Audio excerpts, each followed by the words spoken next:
2016, a workplace survey index has shown 58% of all employees are very unhappy with where they work. 44% are very unhappy with how their management is supporting them or their career path. These are huge numbers, and it's not about money. What I'd like to talk to you today about is employee reinvestment.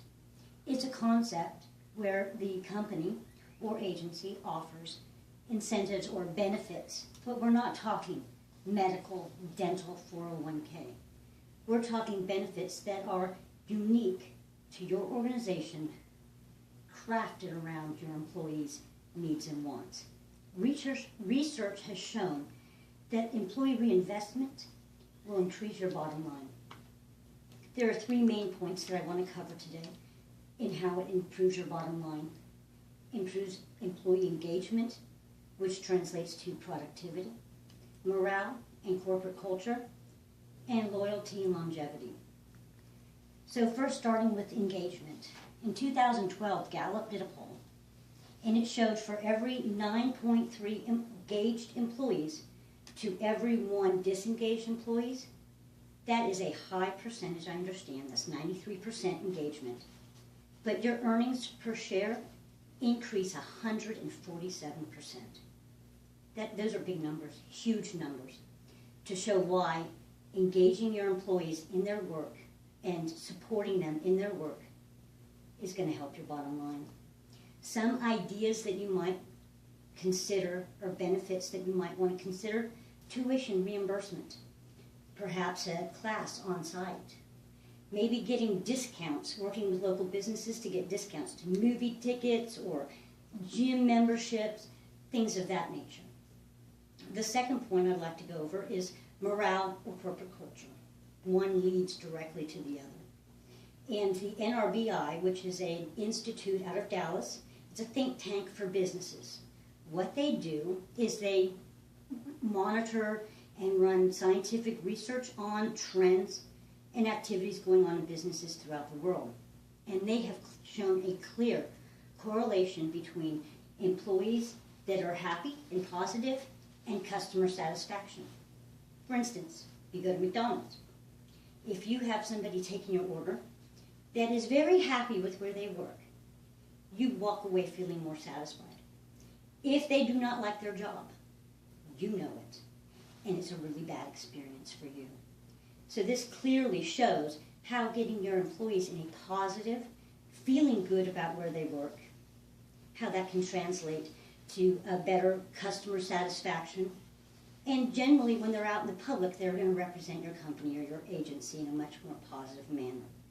Some ideas to improve that would be to show connectivity between the employees, like having a company team for cook-off, a chili cook-off, or a barbecue cook-off. I mean, we're in Texas, so there's cook-offs for everything. Or maybe supporting a 5K run, or encouraging and supporting your employees to mentor at the high school, students at the high school or elementary level. Those are just a few ideas to help make people feel more connected and positive about their employment. The third point I want to go over is the loyalty and longevity. When you have employees that are here for a very long time, you are able to utilize their knowledge to train new employees that come along. You're also maybe able to attain appropriate employees or talent because they are great spokespersons. Loyal employees are great. They are free advertising for your agency. So some ideas that might help this employee loyalty and engagement might include things such as, if you're in a high-stress environment, have an outdoor space for adult recess. This will allow them to go outside, maybe play on an adult swing set or seesaw, find some joy, happiness, maybe a room that's for arts like coloring, crafting, if they need a quiet place to go. There's just numerous ways that you can craft and create some benefits that are unique to your employees to make them feel engaged, to make them feel loyal and stay longer, and improve your corporate culture. So what I've covered is how research has shown that these things can improve your bottom line. And I'd like to show you a chart here that I have. That this comes from the 2012 Gallup poll. And what it covers is an idea of engagement, your engaged employees. It reduces workplace accidents by, I think it's 43%. That saves you on workers' comp right there. Productivity jumps 21%. I mean, I have a handout for you at the end, and you're more than welcome to look at it and take a look at all the great benefits that this employee reinvestment can offer. And I just want to leave you with one important thing. If you invest in your employees, in your human capital, they will invest in you. Thank you. Are there any questions? Yes, ma'am. Where do we start? Start small. First thing you should do is talk to your employees. Find their needs, their wants. Let them drive the entire process. See what they need, because they are more than their job description. Just as you are more than your job description, treat your employees the same. Let's shrink that percentage of employees, that 44% who feel management doesn't support them. Start by talking to them. Shrink that number. Any other questions? Yes, ma'am. What can middle management do if the executives choose to not entertain this concept? Well, then if you are middle management, you probably have some employees and you have a department, more or less. Work with them, perhaps creating awards that you can do within your department, and go ahead and recognize them.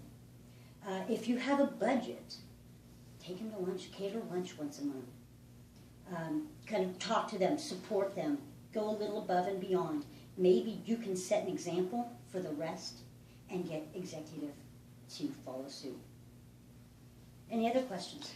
Yes, I work for a nonprofit. However, we go about offering incentives. Can you pause that? Just go ahead. Go ahead with your question. Okay. I work for a nonprofit agency. How can we go about offering incentives when there is no money available? These benefits don't have to cost anything, or maybe just a little. Ideas that you might want to consider: potluck, employees donating crafts that everyone can play with on their break, or a newsletter. A newsletter can be done digitally or on paper, and have someone volunteer to do it. And this little newsletter will not be and company oriented. This would be about the employees, for the employees. And a great benefit to that, if you spotlight an employee and they're listing, and you've got someone here in admin and someone over in sales, they don't interact. But they're reading the bio and they're like, hey, Judy, it's nice seeing you. You know what? I love Harry Potter too. You're going to create a connection that wasn't there before. So these are some ideas that you can do at no cost, or very little cost, maybe a little time and effort. Thank you very much.